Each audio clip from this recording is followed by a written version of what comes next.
Boa noite a todos. Boa noite a todos.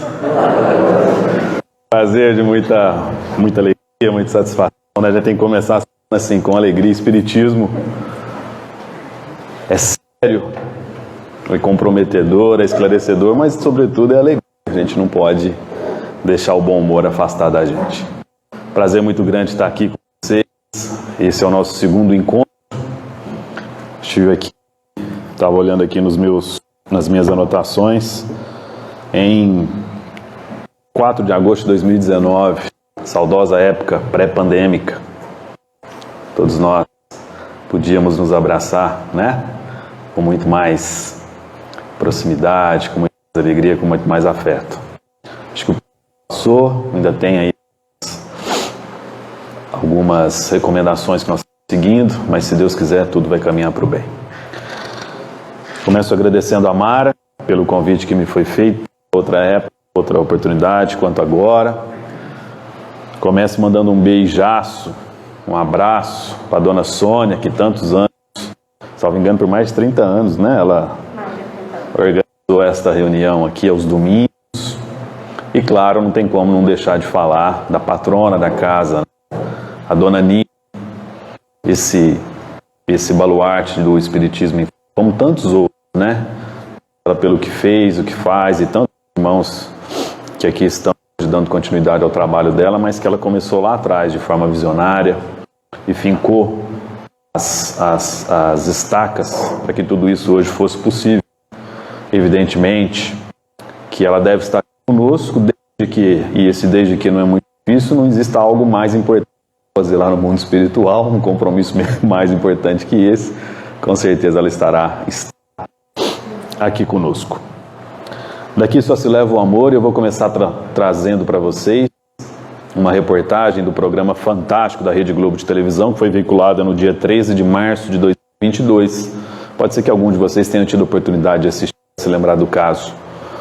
Retratou a vida profissional de uma engenheira mecânica, que é a Cristina Pinho. Ela, na década de 70, se formou em engenharia mecânica. Hoje, nós estamos em pleno 2022, século 21, se você for numa universidade de engenharia de exatas, a quantidade de homem é muito maior. Agora imagine na década de 70, o quão difícil foi para ela entrar.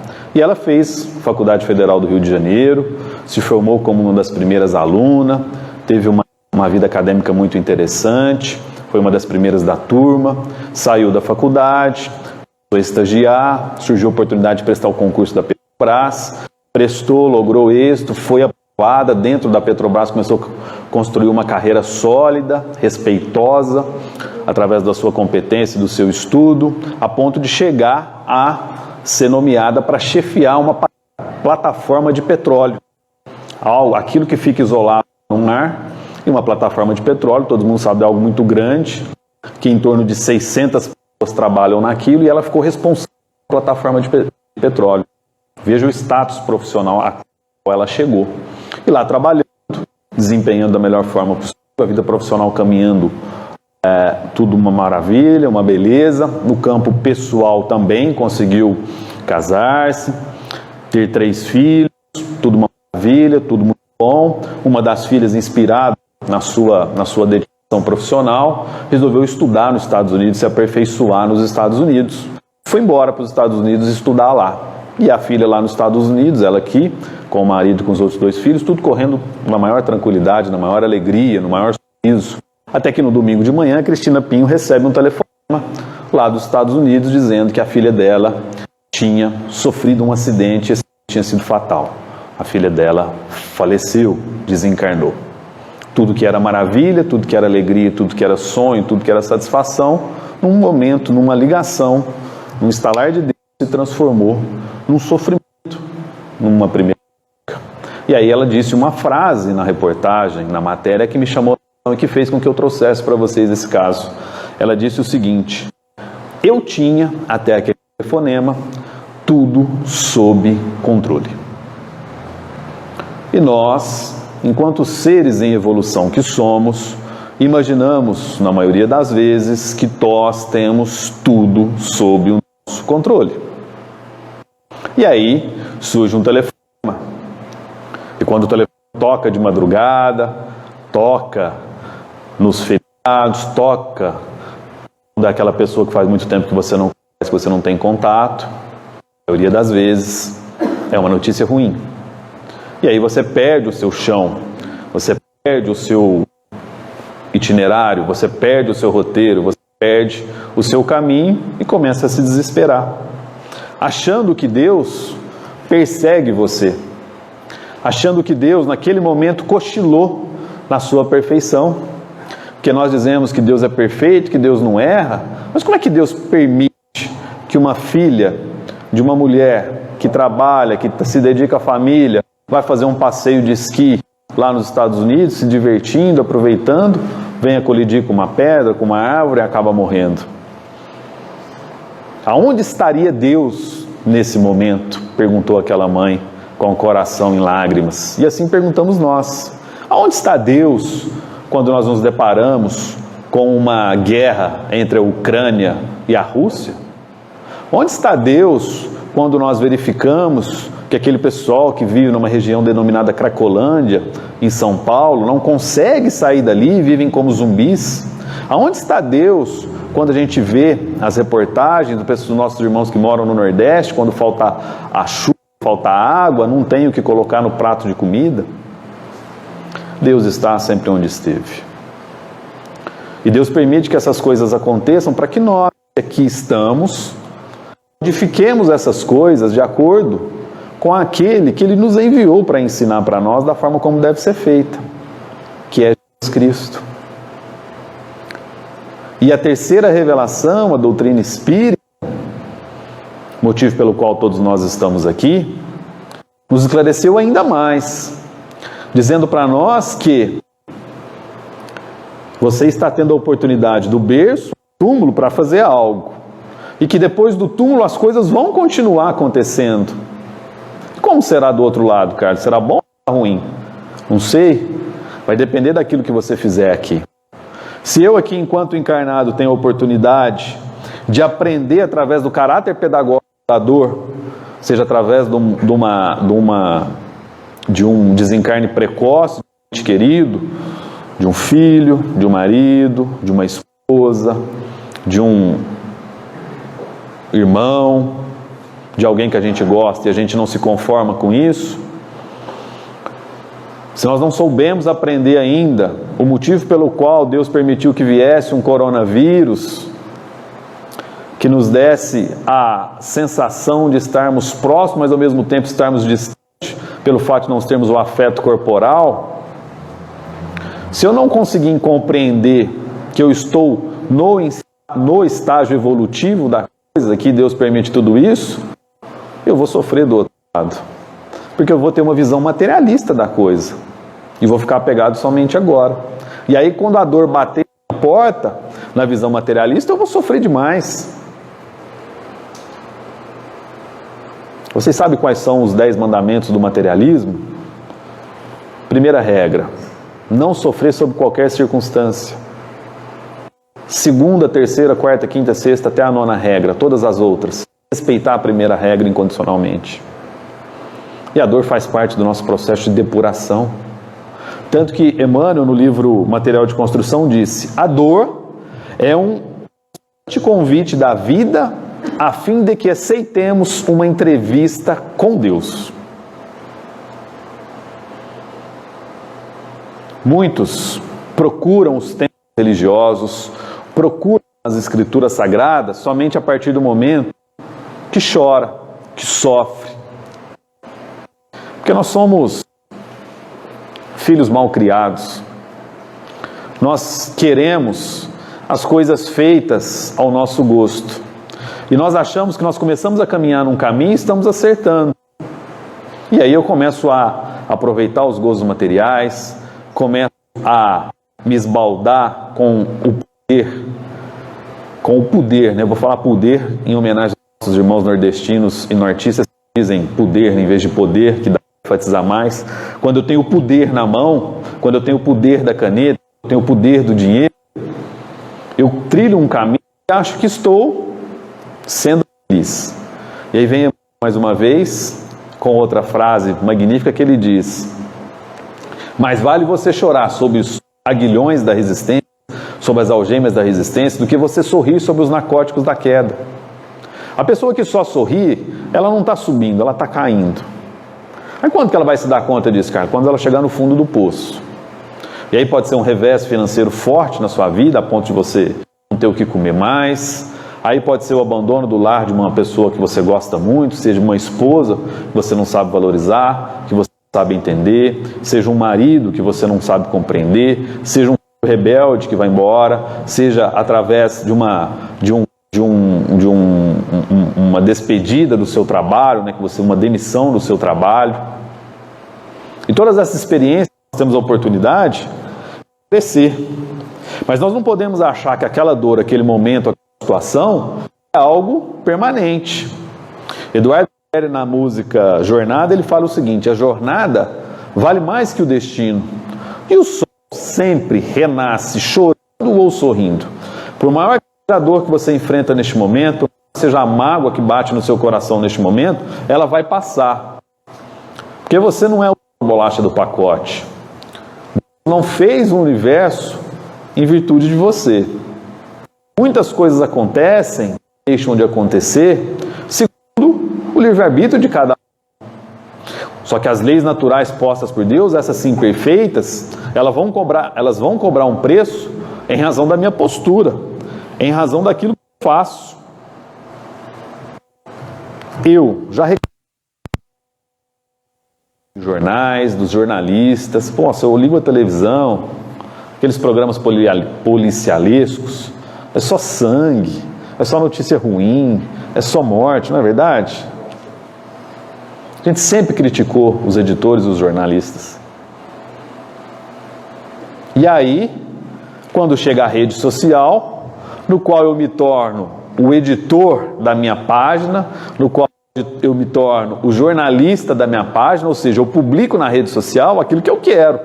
Então eu tenho o poder da informação, pelo menos para as pessoas que me seguem, né? Seja no Facebook, seja no Instagram, seja no YouTube, seja no WhatsApp. E o que a gente faz? A gente dá seguimento às notícias boas que nos chegam, ou nós preferimos replicar, passar para frente as notícias ruins? Porque determinada empresa quebrou, porque fulano foi traído pela esposa, porque determinado político é corrupto. E aí eu tenho as mensagens esclarecedoras, uma palestra do Paulo, uma mensagem de Emmanuel, um trecho do Evangelho segundo o Espiritismo, uma oração. E eu passo da mesma forma que eu passo uma notícia ruim. O grupo aqui do Centro Espírita Dona Nina não vale, aqui todo mundo só coloca as orações. Eu quero ir lá no grupo dos amigos, da família. É esse o raciocínio que nós temos que fazer. O mundo só vai mudar no sentido de dar um passo para o próximo degrau evolutivo de regeneração a partir da postura de cada um de nós. E como é que a gente faz isso, cara? Existe uma palavrinha-chave: humildade. E Emmanuel, mais uma vez, nos ensina lá no livro Caminho, Verdade e Vida que a humildade é o elemento essencial e indefinível, sem o qual o pão da vida invariavelmente amarga nossa boca. Eu vou repetir: a humildade é o elemento indefinível e essencial, sem o qual o pão da vida invariavelmente amarga na nossa boca. Aquele que não tem humildade sofre, porque ele olha à sua volta, ele vê as outras pessoas tendo sucesso na medida do possível, e aquilo não lhe faz bem. Ele, enquanto orgulhoso, não reconhece o mérito alheio. Para o orgulhoso, quando a execução magnífica que foi feita pelos nossos amigos aqui, de duas músicas lindas, ele não reconhece o mérito neles. Eu faço muito melhor, eu canto muito melhor, eu já vi música muito melhores, eu já vi execuções muito melhores.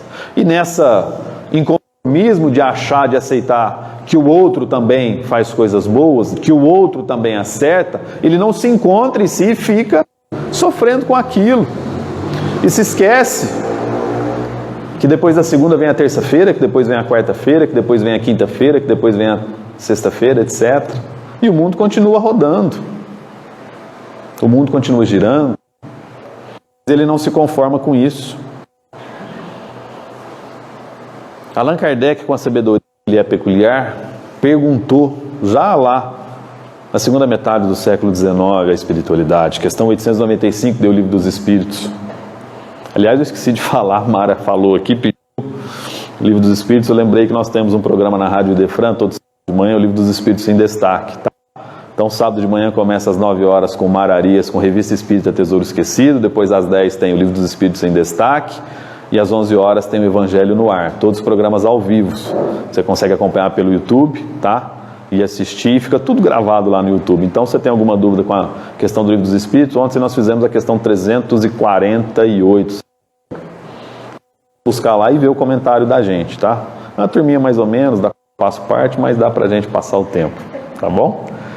E também convidar vocês para o dia 20 de novembro. Vai ter um show, terceiro aniversário da Rádio Idefran. Eduardo Gibelli, Cacá Rezende, César Tucci e Moacir Camargo, lá no Judas Iscariotes, tá bom? Mais pra frente nós vamos divulgar isso com mais ênfase, mas já anota a sua agenda aí. Não viaje no dia 20 de novembro, tá? Novembro tem muitos feriados, o pessoal gosta de viajar muito, mas vai ter esse showzão de forma presencial. Se Deus quiser, nós vamos estar todos lá de forma presencial. E na questão 895 do Livro dos Espíritos, Allan Kardec perguntou: postos de lado os defeitos e os vícios acerca dos quais ninguém se pode equivocar, qual o sinal mais característico da imperfeição seja? Considerando tudo aquilo que a gente já sabe que tem no ser humano, mentira, ódio, rancor, inveja, qual que é o sinal característico quando eu bato um olho em alguém para saber se ele é bom ou ruim, de acordo com a lei de Deus, voltada para o cristianismo, exemplificada pelo cristianismo? Qual que é o sinal principal de uma imperfeição de alguém? Saber que alguém não está trilhando o caminho que Deus propôs. A espiritualidade respondeu: o interesse pessoal. Aquele que faz as coisas somente pelo interesse pessoal está fora da lei de Deus. E continuou: o verdadeiro desinteresse é coisa ainda tão rara na terra que, quando se patenteia, todos o admira como se for um fenômeno. Ou seja, quando eu vejo alguém que não tem interesse pessoal para fazer as coisas, não tem interesse pessoal, por exemplo, de vir ao centro, limpar, recolher a campanha do alimento para distribuir para quem precisa, atende um irmão lá fora com a mesma humildade, paciência que atende alguém renomado na sociedade, esse não tem interesse pessoal. Continua a espiritualidade: o apego às coisas materiais constitui sinal notório de inferioridade. O apego material constitui sinal notório de inferioridade. A reflexão que cada um tem que fazer é se o valor que eu dou para as coisas materiais, e aí a gente pode, não somente ao dinheiro, porque quando a gente fala matéria, a gente acha somente o dinheiro, né? Corre atrás de dinheiro. Mas às vezes o discurso que eu tenho tem que ser sempre o prevalecente, e na casa espírita acontece muito isso. Muita gente quer que seja feita determinada ação, determinado evento, determinado estudo, e alguém que se considera soberano: não, mas nós não podemos estudar isso ainda, nós não estamos preparados. Não é agora o momento. Quando vai estar preparado para estudar? O meu discurso, em razão da minha experiência, eu cheguei primeiro porque vocês aqui, tem que prevalecer. Isso é um apego material. É um apego a uma ideia fixa. E a maioria caminha para um lado e ele quer que todos caminhem para o outro. Emmanuel, no Caminho Verdade e Vida, no livro Caminho, Verdade e Vida, traz lá para nós: a experiência humana não é uma estação de prazer. Eu quero sempre a lei do menor esforço. Eu quero estudar menos, eu quero sofrer menos, eu quero trabalhar menos, eu quero descansar mais, eu quero ser mais feliz, eu quero rir mais. Será que esse é o caminho que nós devemos seguir? Programa Profissão Repórter da Rede Globo, do dia 22 de março de 2022. Alguém pode ter assistido também. Esse programinha é muito bom, passa tarde, a gente vê depois na internet. E aí ele retratou mudanças na vida das pessoas, mudanças bruscas, né? Então retratou lá um casal que adotou 5 filhos durante a pandemia, o que mudou a vida dele, a dia. Retratou lá pessoa que abriu um negócio, abriu uma empresa, como é que a vida dela mudou. E retratou a vida de um estudante, o Arthur Nunes. Morava em São Paulo, num espaço e confortável apartamento na zona norte de São Paulo, com a mamãe, né? Aí mostraram ele subindo no elevador, prédio moderno, chegando no apartamento, tudo muito bonito, limpo, organizado, novo, comidinha feita pela mamãe com todo carinho, roupinha passada e lavada na cômoda dele. E aí esse mesmo Arthur prestou vestibular para o curso de Sistemas de Informação. Só que ele foi morar lá na cidade de Bauru, na Unesp. Estou Unesp e foi morar em Bauru. E aí, o Profissão Repórter mostrou ele em São Paulo e mostrou a chegada dele em Bauru. Em Bauru ele foi morar numa república de estudantes. E aí, a primeira coisa que já mostrou é que a casa, a república, ficava na periferia. A rua nem asfalto tinha, era uma rua ainda com terra batida, para ficar mais barato o aluguel. Chegando lá, acostumado a morar com a mamãe em casa tranquilo, no apartamento em casa, ele ia dividir um local com mais 12 pessoas, 12 meninos. Quem limpa a casa? Eles mesmos. Quem cozinha? Eles mesmos. Imagina o tanto de miojo que não tinha na despensa deles. E aí mostrou preparando um macarrão. Imagina como ele provou se estava bom o macarrão. Ele passou a mão, pôs a mão na boca. E o que me chamou a atenção também nessa matéria que fez eu trazer para vocês foi que chegou para o Arthur, e aí o repórter perguntando para ele: Arthur, qual que é o seu maior medo aqui? Mostrando o corpo dele, a cama dele, ele preparando as coisas dele. Mais ou menos ele disse o seguinte, mais ou menos não, acho que eu tenho a frase literal dele aqui. Mais ou menos ele disse o seguinte: a responsabilidade de que eu agora vou ter que me virar sozinho. Ninguém dos meus amigos aqui de República vão chegar para mim, se eu estiver dormindo além do tempo, bater palma, me chamar, falar: Arthur, vamos, está na hora da sua aula na faculdade. Eles não vão fazer isso. Eu vou ter a plena liberdade de fazer o que eu quero a hora que eu quero. Veja, a plena liberdade de fazer o que quiser na hora que quer. Mas ao mesmo tempo ele tem medo dessa responsabilidade dele saber que ele tem que fazer determinadas coisas em determinados horários. Isso representa para nós a nossa encarnação. Deus bate na porta de alguém e fala: Carlos, vamos, você tem que amar a sua sogra agora. E a minha aqui na primeira fila, por isso que eu trouxe ela para ouvir. Carlos, você tem que respeitar a sua esposa. Carlos, você tem que entender o seu filho. Carlos, você tem que amar o seu vizinho. Carlos, você tem que compreender o seu governante. Carlos, você tem que amar o próximo. Deus não bate na porta de ninguém, assim como nenhum daqueles amigos de República bate ou incomoda o sono do Arthur Nunes. Todos nós temos a oportunidade todos os dias de trilhar os nossos caminhos conforme nós queremos. E a gente começa a se ludibriar por coisas que acontecem, e a gente começa a buscar coisas que não nos satisfazem sob o ponto de vista espiritual, mas apenas do ponto de vista material, que é a volta do materialismo. E Emmanuel, mais uma vez, nos ensina que o viver não se circunscreve ao movimento do corpo, nem à exibição de certos títulos convencionais. Eu corro tanto atrás de um título, né? Eu quero ser o doutor, eu quero ser o mestre, eu quero ser o professor, eu quero ser o comendador, eu quero ser o dirigente espírita, eu quero ser o prefeito, eu quero ser o governador, eu quero ser o presidente, eu quero ser o deputado, para me diferenciar dos outros. E Emmanuel diz para nós, isso não é motivo para você lograr êxito na erraticidade quando você partir. E uma certeza que eu tenho, e eu vinha para cá, Mário, eu recebi uma informação do plano espiritual e peço licença para compartilhar com vocês. Eu disse o seguinte: avisa o pessoal lá do Dona Nina que eles estão morrendo, viu? Todos nós estamos morrendo. Ontem mesmo, um cineasta, o Breno Silveira, trabalhando no sábado, E eu achava que cineasta não trabalhava, né? Era tudo tranquilo, cinema, ator, né? Aí eu descobri que o primeiro dia da gravação que eles iam fazer era no sábado, num lugar longínquo lá em Pernambuco. Breno Silveira, 58 anos, salvo engano, 59, sofreu um infarto fulminante e partiu. Nem a obra, nem o trabalho que estava começando a fazer, ele teve tempo de concluir. Pode ser com você essa noite. Tomara que não, viu? Depois vocês vão partir do lado de lá, cobrar, né? Vocês vão voltar no domingo, no próximo domingo que eu vier aqui, vocês vão me encher, vão me cobrar. Mas a vida é assim. O nosso tempo é o tempo de Deus.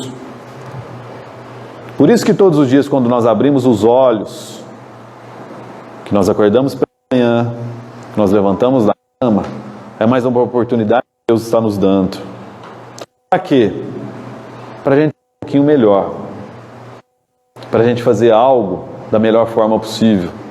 E a forma de fazer não é só o discurso, isso serve principalmente para mim, palestrante espírita, para os palestrantes espíritas. A gente é muito bom, né, para falar, a gente fala tanta coisa, mas no nosso dia a dia a gente não consegue praticar. Quando eu ter consciência que eu preciso melhorar todos os dias, é um passo que eu estou dando. E a melhor forma de ensinar é através do exemplo, né? Vocês concordam? Vamos interagir que vocês estão dormindo já. Não é a melhor forma, ela é a única forma de ensinar. Walter Casagrande Jr., ex-jogador de futebol, comentarista da Rede Globo de televisão, famoso, poder da fama, conheceu o mundo das drogas quando estava no auge da sua carreira, ainda lá na Itália, visão materialista da coisa, parou de jogar e continuou dependente químico. Teve filhos, 3 filhos, esposa, e disse para um dos filhos dele, Simon: meu filho, não use drogas, isso não é bom. E o menino ouvindo aquilo, pô, meu pai que está falando. Se ele está falando que é ruim, que eu não posso usar, eu não vou usar. E aí o filho se depara com o pai, em meados de 2011, 2010, 2011. Muito dependente químico, bate o carro, não querendo se internar. Aquela toda dificuldade na família. E aí ele é chamado para dar um depoimento no quadro Arquivo Confidencial do Fundação. E aí o Simon começa o depoimento falando assim: meu pai foi o melhor amigo. Só que a partir do momento que ele fez aquilo que ele falou para eu não fazer, ele já não ocupa mais o espaço de melhor amigo. O meu melhor amigo passou a ser mãe. Mas eu espero que meu pai se recupere, que vença essa batalha das drogas e volte a ser o meu melhor amigo. O testemunho dele mostra que o exemplo marcou muito o filho do casal. E assim somos com todos nós. Mas mais importante do que a gente marcar o próximo, seja o filho, nossa esposa, nosso marido, nosso patrão, nosso chefe, é a nossa própria consciência. Porque nada adianta a gente achar que quando a gente está sozinho, a gente pode fazer qualquer coisa, a gente pode pensar qualquer coisa. A gente não pode. Allan Kardec, no livro dos Espíritos, novamente, na questão 780, pergunta: qual o maior obstáculo ao progresso? O que nos impede de crescer? É o Corinthians? É a inflação? É minha sogra? Não é. É o orgulho e o egoísmo, respondeu a espiritualidade. Se você acha que os seus problemas, a sua dificuldade está no outro, está no meu vizinho que não me olha bem, está no meu chefe que não me reconhece, está no meu dirigente espírita que não me entende, está nos meus irmãos que não me agradam, está no meu pai, está na minha mãe, está no meu filho, engana você. O que te impede de ser feliz é o seu orgulho e o seu egoísmo. E aí nós temos mais uma vez a oportunidade, lembrando que nós estamos aqui de passagem pelo plano material, para um dia ser feliz, mas não ser feliz aqui, ser feliz ao lado de Deus. E Emmanuel, mais uma vez, lá no Vinha de Luz, disse que o serviço de iluminação da mente, elevação os nossos sentimentos e raciocínios e perseverança. O serviço de iluminação da mente com a elevação dos nossos sentimentos e raciocínios demanda tempo, esforço, paciência e perseverança. Se você acha que a partir de uma palestra espírita, a partir de uma oração, a partir de um culto, a partir de uma confissão, a partir de um sacramento, a partir de um batizado, você vai resolver todos os seus problemas perante Deus, sinto muito dizer, você está equivocado. O que faz você ser alguém como Divaldo Pereira Franco, Chico Xavier, Madre Teresa de Calcutá, Mahatma Gandhi, Siddhartha Gautama, que é Buda, Jesus Cristo, chegaremos lá, é seu tempo, seu esforço, sua paciência, sua perseverança em amar o próximo. Mas como é que ama o próximo? Tem uma guerra acontecendo. E eu passei por uma experiência recentemente. Nós começamos um encontro com uma tarefa, um grupo de pessoas. Parte do grupo chegaria mais cedo para já preparar alguma coisa, e a segunda parte do grupo chegaria no outro horário pré-determinado um pouco depois. O primeiro grupo chegou, fizemos a parte que já tinha que fazer na primeira oportunidade, ficamos aguardando o segundo grupo. E o primeiro grupo nós começamos a conversar, tinha acabado de deflagrar o conflito lá entre a Rússia e a Ucrânia, e a gente começou a conversar, nossa, como é que pode, né? Em pleno século XXI, 2 presidentes, tanto egoísmo, tanto orgulho, um matando o outro, sofrimento, guerra é só sangue, bomba, explosão, sofrimento, o pessoal tendo que sair, abandonar o seu lar, abandonar o seu local. Nossa, é um absurdo. Aí, muitos, né, chegando à conclusão, muitos falaram, o ser humano está cada vez mais egoísta, mais orgulhoso, mais egocêntrico. Beleza. O assunto, começamos a conversar outra coisa, e aí esse grupo, alguém lá fala, eu não sei se eu vou esperar o segundo grupo chegar, não. Faz tempo que está aqui já, nós já fizemos nossa atividade primeiro, não sei se eu vou ficar esperando, não tem tempo para ficar esperando, não. Vamos já partir para frente, fazer a segunda etapa sem chegar o segundo grupo? E as mesmas pessoas que reclamavam, que falavam mal do egoísmo, do egocentrismo, da falta de caridade, lá do conflito bélico na Rússia e na Ucrânia, estava cometendo ali, evidentemente, numa expressão, numa relativização bem inferior, um ato de egoísmo e de orgulho. Esse é o ponto que nós temos que nos atentar. Não basta eu buscar nas palavras, nas Sagradas Escrituras, a solução para todos os problemas, ao passo que eu sou aquilo que eu faço, eu sou aquilo que eu falo, eu sou aquilo que eu penso. E não basta eu olhar no espelho e falar que eu sou bom, eu sou bom, eu sou bom, amar o meu filho, né? Que é fácil amar uma criança quando está começando a caminhar, está no colo, né? Onde eu ponho ela fica, né? Ela pode chorar, mas é fácil. Agora, quando eu estou com um adolescente em casa, que começa a autonomia dos seus pensamentos, das suas atitudes, que aquilo começa a divergir daquilo que eu penso, aí está o meu desafio enquanto pai, enquanto mãe, para saber lidar. Aí que eu tenho que amar. Eu tenho que amar quando eu vou à rede social, leio uma proposta, uma posição política diferente da qual eu penso. É aí que eu tenho que amar e saber lidar. Quando alguém tratando o dinheiro, a merenda escolar, o dinheiro destinado à saúde, que são os nossos políticos, em vez de colocar para a coletividade, coloca para si, seus próprios interesses, é aí que eu tenho que amar. Não me revoltar porque ele está fazendo algo. Claro que eu tenho que cobrar de acordo com as leis humanas, convencionais, para que aquilo seja responsabilidade de certa forma, mas jamais me revoltar e desejar um mal a ele, no sentido até de pena de morte, como a gente vê muita gente falando por aí. Eu tenho que entender que eu já tenho condições e compreensão de que eu estou no estágio na frente dele. Para finalizar, a questão 917. Qual o meio de destruir-se o egoísmo? Perguntou Kardec. A espiritualidade respondeu: o egoísmo é a fonte de todos os vícios, como a caridade é de todas as virtudes.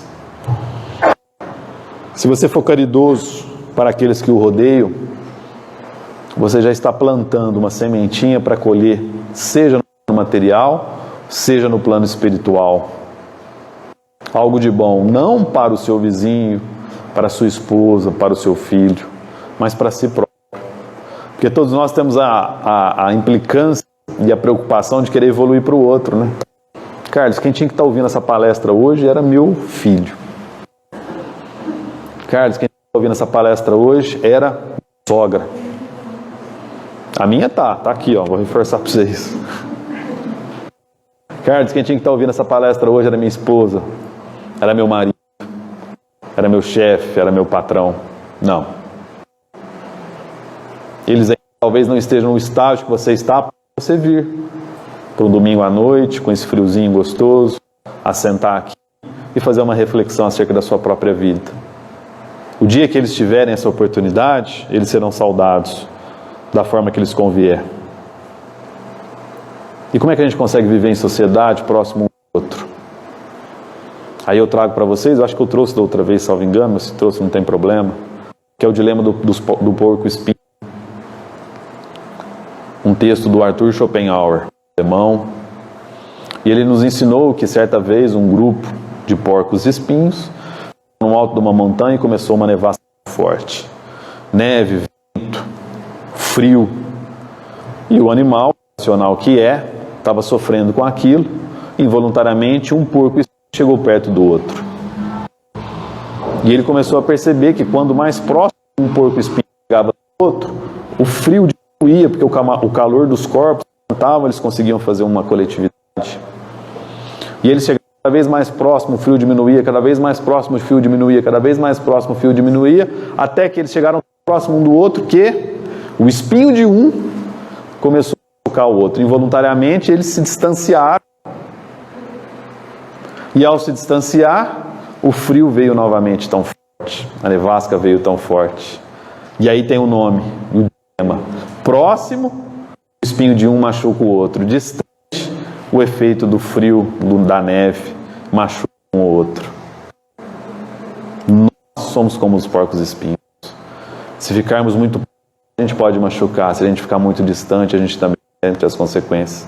E aí o nosso desafio é achar a medida exata entre um e outro, para que nós não tenhamos a consequência de machucar quando estamos muito próximos, não sentimos a ausência do outro quando estamos longe. Porque você tem que viver tudo aquilo que a vida tem que te dar. Mas você tem que saber que em qualquer segundo tudo pode mudar. Você tem que fazer sem esperar nada em troca. Você tem que correr, mas sem se desviar da rota. Tem que acreditar num sorriso e não se dar por vencido. Você pode querer mudar o mundo ao seu redor, mas você tem que saber que mudar por dentro pode ser o melhor. Fazer sem esperar nada em troca. Vencer é recomeçar.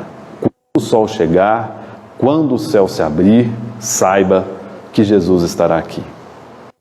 Vamos amar no presente, vamos cuidar mais da gente, vamos pensar diferente, porque aqui só se leva amor. Meu muito obrigado.